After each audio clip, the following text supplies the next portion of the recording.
Ya, yo creo que somos hartos, podemos empezar, ¿no? Sí. Ya, ¿ven la tarea 5? Sí. Sí. Ya. Entonces empezamos con el título, que siempre es lo más fácil. Serpens, me imagino que lo encontraron tal cual en el diccionario. Serpiente, ¿no? Y está en nominativo. Esperen para cerrar.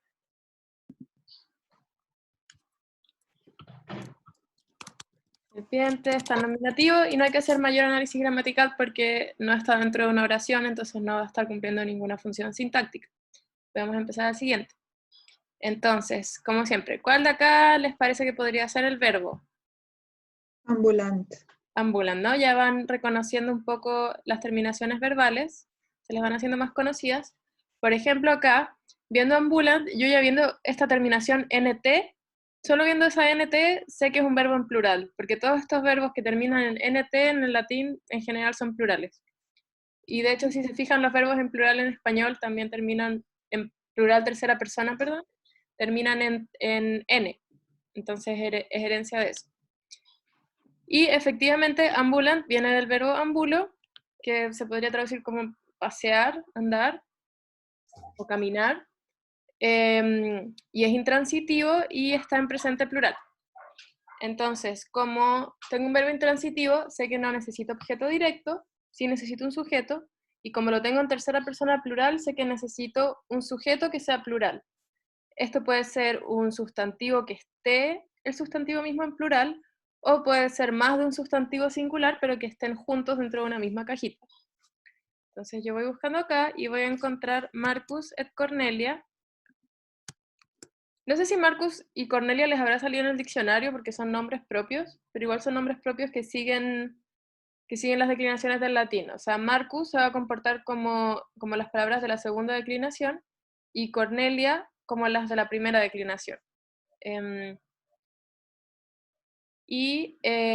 Bueno, acá encontramos que están los dos en nominativo, y este et me dice que van juntitos, que van en la misma caja. Además del hecho de que estén los dos en nominativo, me dice que van juntos.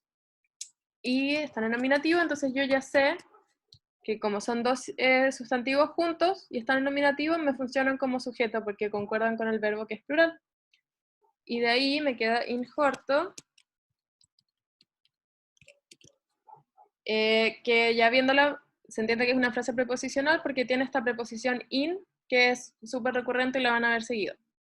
Creo que les había dicho ya varias veces que in puede ser tanto de ablativo como de acusativo, y el significado cambia. Entonces, yo, antes de traducir una frase preposicional con in, me tengo que fijar en qué caso está el sustantivo que acompaña. En este caso, horto, esta terminación en vocal o es de ablativo. Si estuviera en acusativo sería in hortum. Por ello, como es in horto con ablativo, el significado es estático, o sea, quiere decir en el jardín o en el huerto. Si estuviera en acusativo, yo lo hubiera tenido que traducir como hacia el huerto. Y ya esto entonces lo puedo traducir como Marco, o dejémoslos como la versión en español. Marco y Cornelia en el huerto pasean. ¿Sí? ¿Alguna duda con esta primera oración? No. Ya. Entonces podemos pasar a la segunda. ¿Sí? Dígame. ¿María? Sí, huerto, jardín. Yo digo huerto porque la palabra del español huerto viene de la palabra del latín huerto, pero jardín también es válido. Lo más probable es que para todas las palabras el diccionario Vox les diga varias opciones y ahí, mientras tenga sentido, pueden elegir cualquiera. En este caso, huerto y jardín no cambia mucho el significado. No, porque para que estuviera en pasado tendría que ser, por ejemplo, para que estuviera en pasado imperfecto tendría que ser ambulabant. ¿Ves que falta esta B larga con las A's alrededor? Esa B larga con las A alrededor son las que me dice, ah, ya, eso es imperfecto. Eso es pasado imperfecto. O podría ser algo así como ambulawit, y ahí sería el pasado perfecto. Pero como no tiene ninguna de esas dos cosas, marcas de pasado, eso es presente. Si quieren lo vemos. Apunte.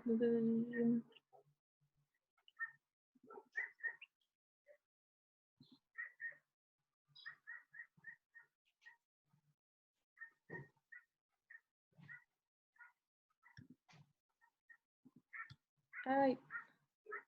Va.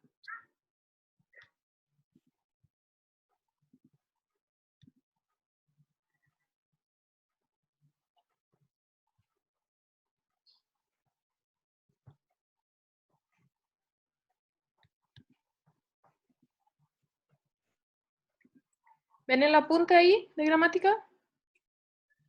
Sí. Sí. Sí. Ya. Vamos a la tablita de las cosas. Hay una Catalina que está sonando mucha estática de tu computador. Eso. Ya, si vamos a esta tablita, que es la que más nos sirve, la de la página 25, ambulo, la raíz sería ambul, y nuestra terminación de primera persona singular sería o, y estoy 99,9% segura de que es de la primera conjugación. Entonces nos fijamos en esta.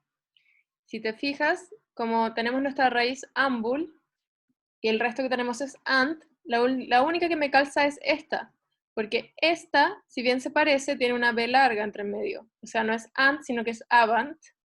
Ya esta es abunt. Y estas son de futuro que no hemos visto. Y ya las que son de pasado perfecto, en general tienen una B corta. Y también cambia la terminación final. Por ejemplo, si ves acá tiene la B corta. Entonces, la única opción sería ant. Sí hay algunos verbos en que puede calzar el pasado con el presente. En algunos pasa, pero en los que eso pase, yo, por ejemplo acá, legit, si se fijan, leí y lee, o sea, claro, leyó y lee, se dice igual. Entonces, si les saliera algo así en un texto para traducir, yo les pondría ambas traducciones como buenas. Aunque lo ideal es que en las traducciones siempre por contexto van a saber cuál es la que es más correcta. Entonces volvemos a la tarea 5.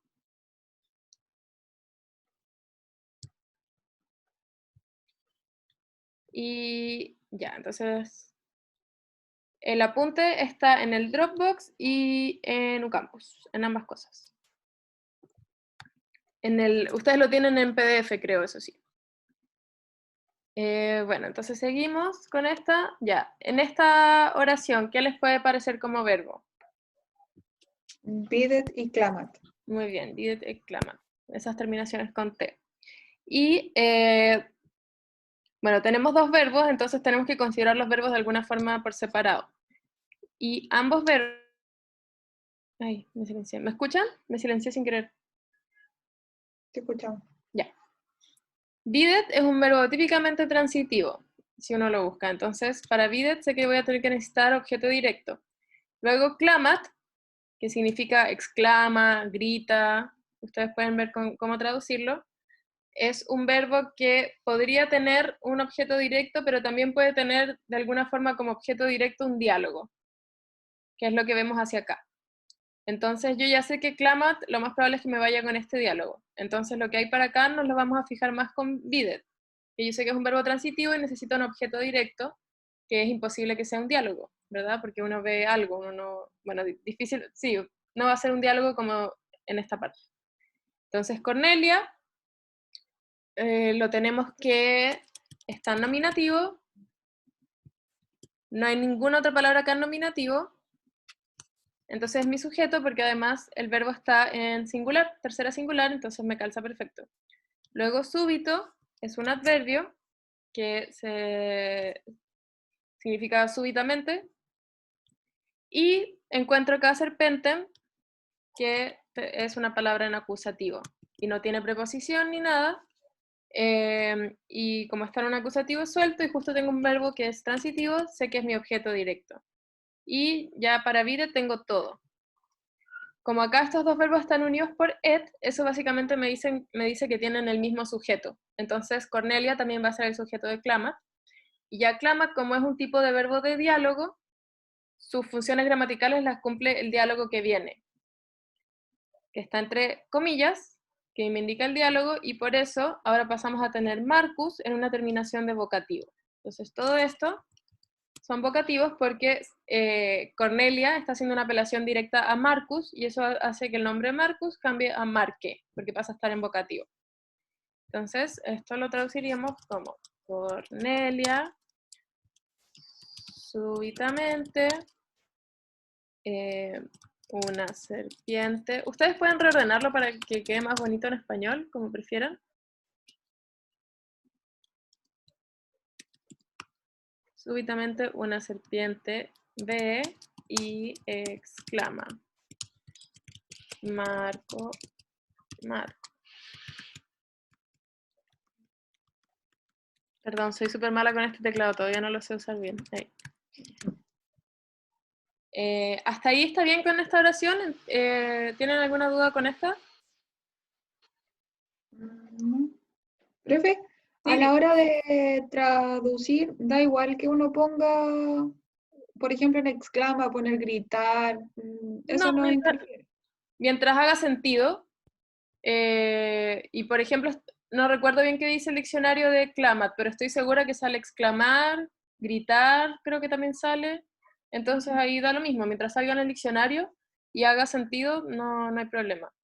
Si de repente una palabra puede tener significados bien distintos, una misma palabra, entonces ahí sí puede que alguna haga sentido y otro sentido de la palabra no sea apropiado para el texto que están traduciendo. Pero en este caso gritar o exclamar da exactamente lo mismo, o sea, ambos estarían correctos si yo estuviera corrigiendo. Yo en general les trato de poner la traducción que es más como heredera directa del latín, como huerto, obviamente huerto viene de horto, exclama viene de clamat, porque también así un poco van viendo que el idioma que hablan no salió de la nada, sino que sale de esto y también les va a ayudar a tener esa concepción para cuando pasen la historia de la lengua. Ya, bueno, después acá, Marcus Rogat, Quidest, Cornelia, Curclamas. Bueno, obviamente lo que está dentro del diálogo se analiza distinto, porque es como un discurso distinto, entonces analizamos esta parte primero. Y de acá, ¿qué es lo que evidentemente sería el verbo? Rogat. Rogat. Y Marcus ya habíamos visto que sería de la segunda declinación, sería nuestro sujeto. Rogat también es uno de estos verbos de diálogo, entonces se llena con el diálogo que viene después. Entonces, Marco pregunta. Yeah. Quid est es básicamente la forma latina de decir qué pasa. Quid est.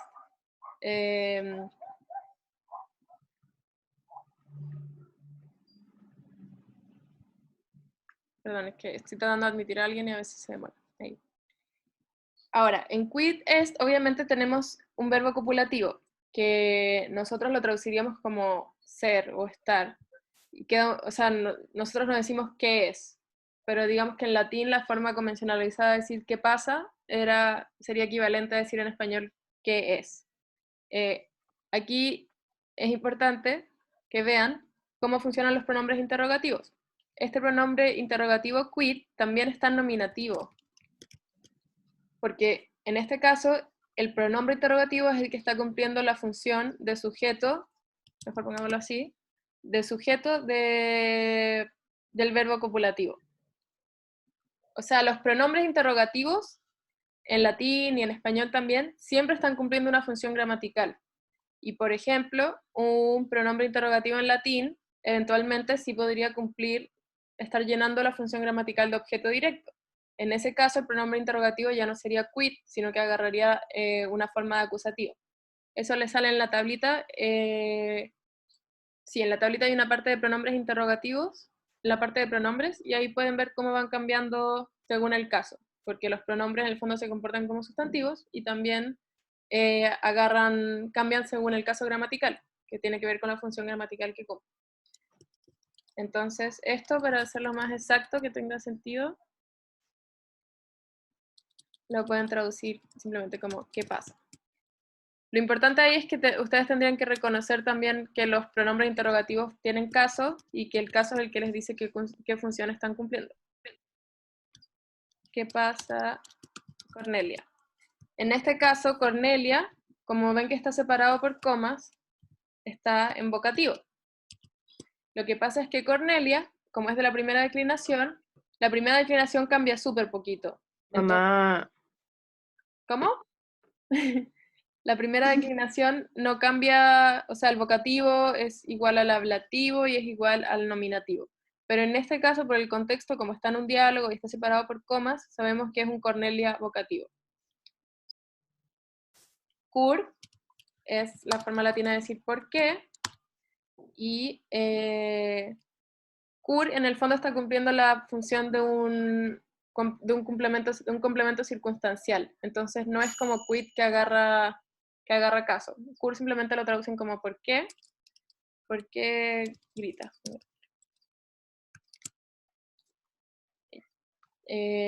Bueno, clamas era verbo, ya lo conocíamos de acá, pero simplemente está conjugado para segunda persona singular en vez de este que estaba en tercera persona singular. ¿Se entiende acá? Sí. Ya. Clamat, volvemos a tenerlo. Este texto en verdad está súper regalado para ustedes, porque está bastante fácil. Clamat, el verbo ya lo vimos, entonces sabemos que va por un lado con un diálogo y por el otro lado con sujeto. Está en la misma forma que acá, o sea que está en tercera singular, necesito un sujeto nominativo singular. Y justo Puela está en nominativo singular, entonces es mi sujeto, y Puela lo vamos a encontrar como niña. Como la traducción nos tiene que quedar más bonito, le agregamos nosotros el artículo. La niña exclama. Serpentem video. Si se fijan, ya habíamos visto una combinación así entre serpiente y el verbo ver por acá, ¿verdad? Y serpentem estaba en el mismo caso, acusativo. Entonces, este es serpentem video. ¿Cómo lo podríamos traducir? ¿Quién se atreve a decirme? Veo una serpiente. Exacto. Veo una serpiente. Muy bien. Y, bueno, ese veo está en primera persona singular y como es la niña la que está gritando, sabemos que el sujeto del fondo es Cornelia, pero no es necesario explicitarlo.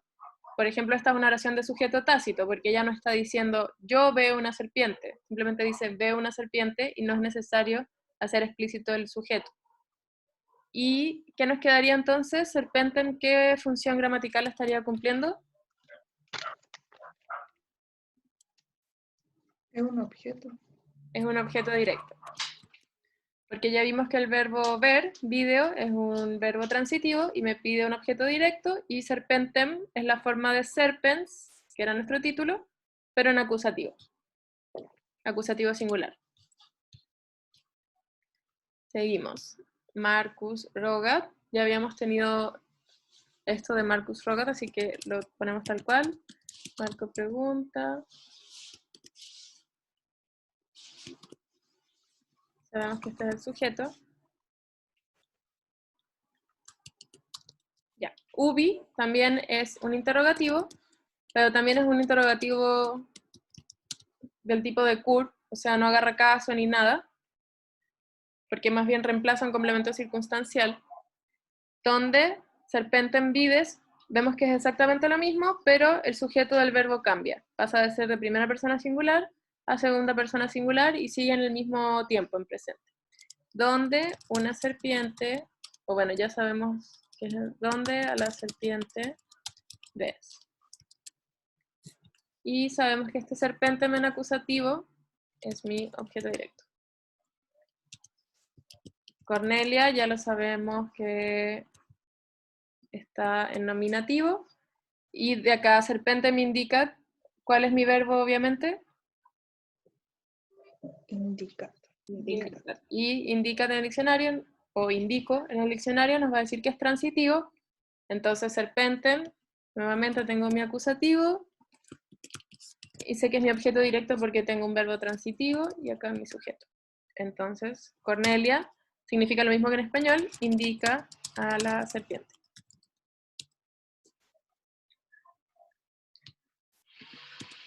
Luego de esta parte, para analizar distinto esto del diálogo, ¿cuál sería mi verbo?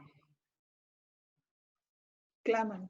Claman, muy bien. Y nos ha salido un montón de veces ese verbo, pero vemos que acá, que está en tercera singular, salía clamat, y ahora es lo mismo, pero me agrego una N. Y esa N es la que me indica que está en tercera persona plural. O sea, ahora voy a necesitar un sujeto que sea o más de un sustantivo singular junto o un sustantivo que esté en plural. Entonces, tum es un adverbio,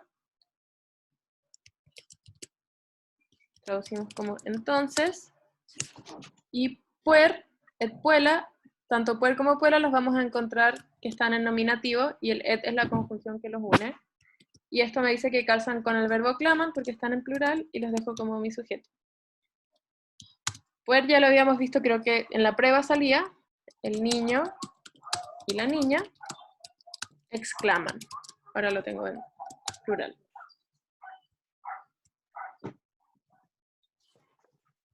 Pater, pater, serpentem in horto videmus. Ese pater es igual en vocativo que en nominativo, pero por el contexto, bueno, acá no está separado por comas, pero en el fondo los signos de exclamación te hacen esa misma separación. Por contexto, sé que está como separado de la oración y debería ser un vocativo porque es una apelación directa, ¿no? Está llamando al padre. Y de nuevo, el mismo verbo, tenemos el mismo verbo ves, que lo hemos tenido en distintas conjugaciones. Ahora videmus o videmus lo tenemos en la conjugación de primera persona plural. Y si se fijan, se parece mucho a las conjugaciones de primera persona plural del español, que terminan en mos. Caminamos, vemos. En latín era mus. Entonces, serpentem, una serpiente en el jardín, vemos. No necesito un sujeto, porque ese primera persona singular, yo sé que están hablando los dos niñitos. No necesito que salga un nosotros. Y el serpentem, nuevamente, es mi objeto directo. Y acá vuelvo a tener la frase preposicional que tenía arriba, que es un complemento circunstancial. Me da una información accesoria, que es que la serpiente está en el jardín.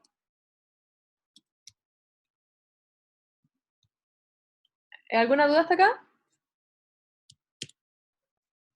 ¿No? No. Ya. Mm, De esta oración, ¿qué verbos pueden reconocer? Audit y Benito. Muy bien. Entonces tengo audit y tengo venit.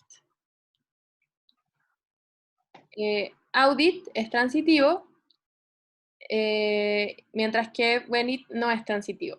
Entonces, para audit voy a tener que buscar cuáles son sus objetos directos y para venit no. Pero como venit es un verbo de movimiento, significa venir, lo más probable es que sí tenga algún complemento circunstancial que me indique cosas de ese movimiento. Porque hay verbos que, por ejemplo, pueden ser intransitivos, pero sí me exigen información circunstancial. O sea, me exigen que salga algún tipo de frase preposicional. Por ejemplo, si se fijan el verbo residir. Residir es un verbo intransitivo, no tiene objeto directo, pero yo no puedo decir yo resido. Tengo que agregarle un complemento circunstancial o la oración está incompleta. Tendría que decir yo resido en Valparaíso, por ejemplo.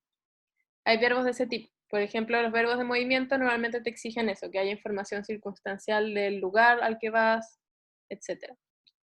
Entonces empezamos acá a ver los casos y ya viéndolo a simple vista veo que Marcum et Corneliam tienen estas M finales que me dicen que están en acusativo, que van juntos, por eso tienen esta conjunción.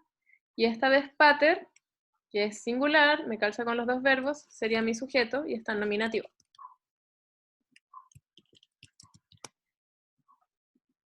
Como pueden ver, hay veces, hay declinaciones en que hay casos que se ven igual. Por ejemplo, a veces el nominativo se puede ver igual que un vocativo. Pero el contexto en que sale pater acá es súper distinto de cómo sale pater acá. Acá yo sé por el contexto que lo más seguro es que es un vocativo, porque está en un diálogo, está separado, mientras que acá no podría ser un vocativo porque no hay diálogo y más bien tendría que ser la función de sujeto y estaría en nominativo. Entonces,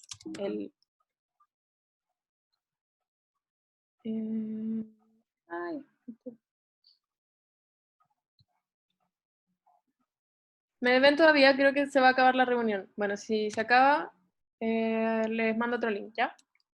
El padre, Marcum et Corneliam, como están los dos en acusativo, ¿qué función me quedarían ellos juntos? ¿Cómo? ¿Están en acusativo? No sé. ¿Como un complemento del nombre, algo así? Pero ¿cuál es el nombre que hemos usado para la función gramatical que marca el acusativo? Cuando no está en una frase objeto prepositiva. directo. Objeto directo. Eso es lo importante. Que sepan que es un objeto directo. Porque tengo un verbo transitivo. Cuando yo tengo un verbo transitivo y tengo palabritas en acusativo que no tienen preposición ni nada, ese tiene que ser mi objeto directo. Porque los verbos transitivos me exigen que haya un objeto directo. Me lo exigen. Como audit, que es un verbo transitivo. Entonces esto lo traduciríamos como, bueno, el padre, audit sería escucha, y Marco y Cornelia. El padre escucha a Marco y Cornelia, ¿les suena bien? No, ¿Qué falta ahí? no falta una, así como poner los escucha o el padre de Marco y Cornelia los escucha.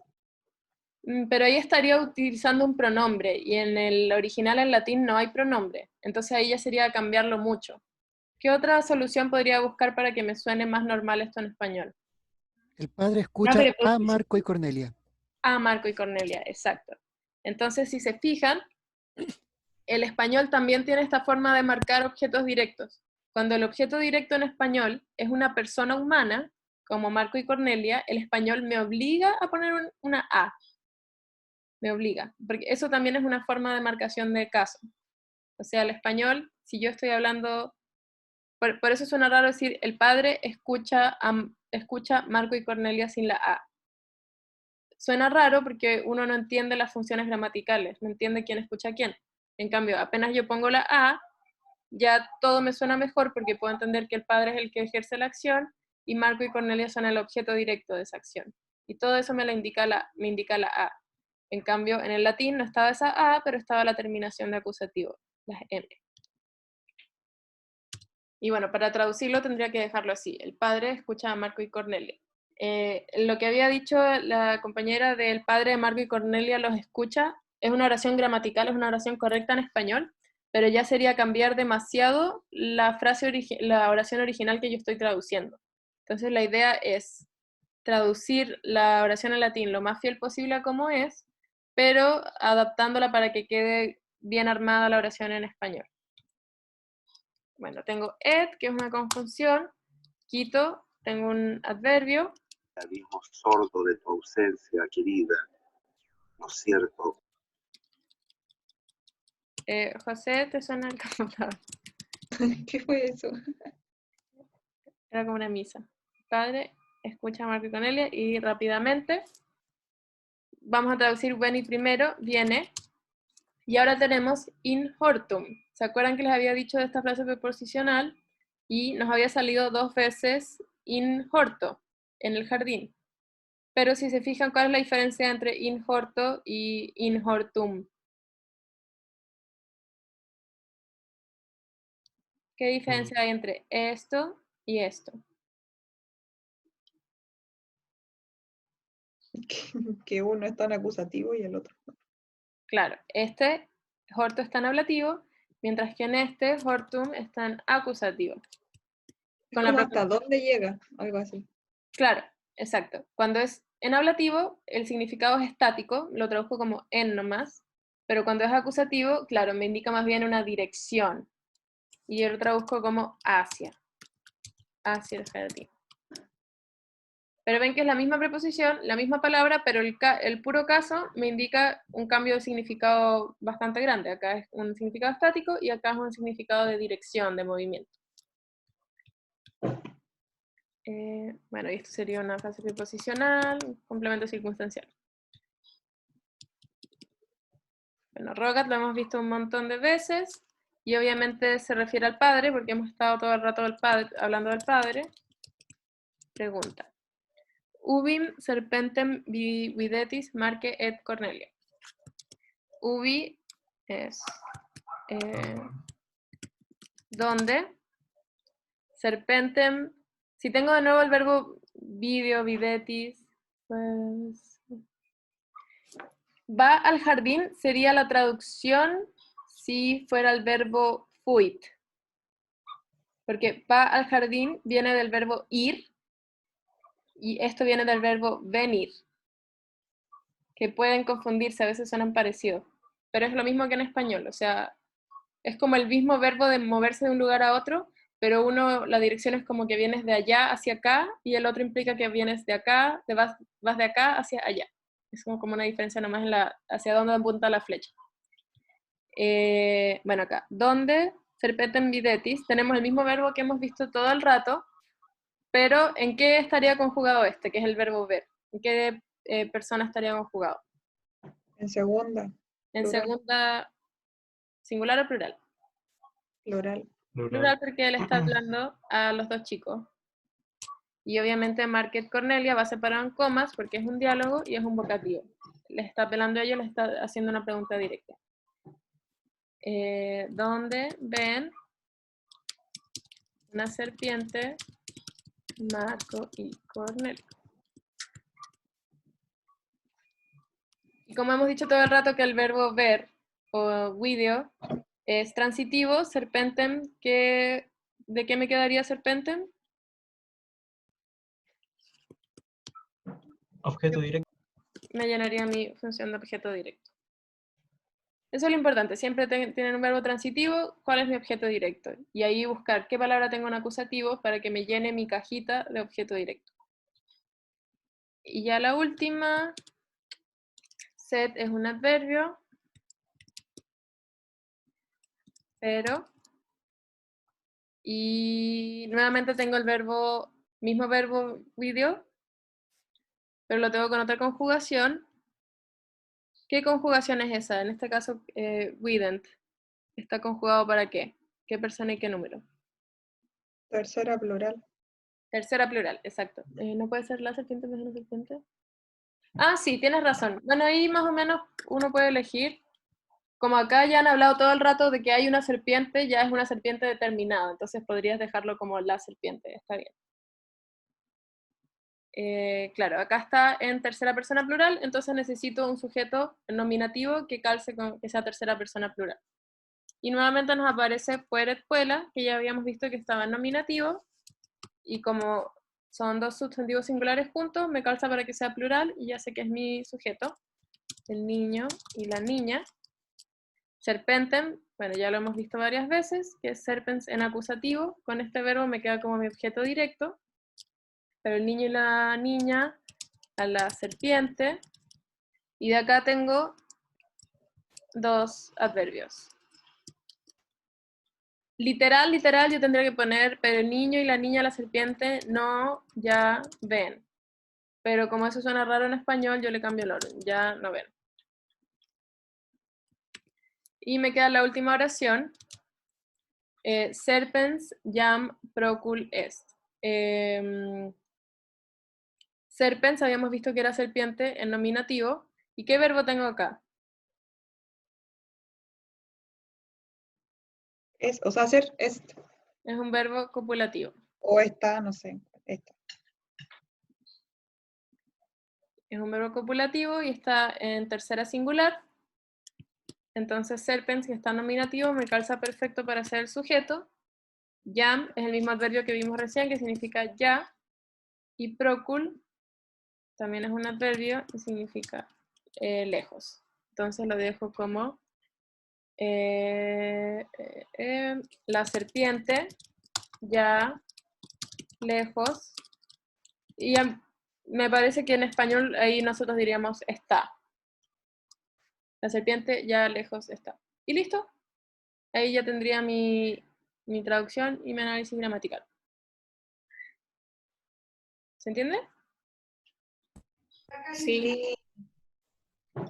¿Sí? ¿No tiene ningún otro problema con esta? Yo creo que esta estaba No. bastante fácil, porque ocupaba harto el mismo verbo, pero lo iba conjugando distinto, etc. Ya, entonces